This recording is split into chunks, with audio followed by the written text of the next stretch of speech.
So I was searching internet to find out how can I, for example, fix my problem with Eevee Next.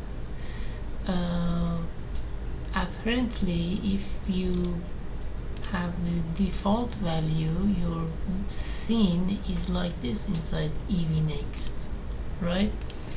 And if you go to the cycle, you get something like this, which is correct. The bounced lights are, hitting the walls and everything. They look correct. But if you go to the Eevee Next, you get something like this. And if you try to, for example, go crazy with the number, you get something like that,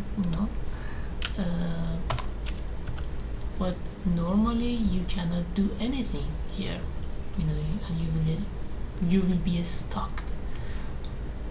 Or you might want to increase the background, this is incorrect lighting. And apparently, if you go down to your color management, increase the exposure, you probably, not probably, you get the right bounced lighting here. And this is how your lighting will be much closer to the realistic result that you're looking for. And you can also change different stuff, but I'm really fan of the standard. To be honest, it looks even better in some ways. So the problem was the exposure. This kind of fixes the problem. Something that I was bugging me.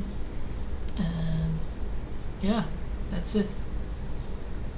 Go to your color management, increase the exposure to get almost near to the cycle and realistic results of lighting, realistic bounce light.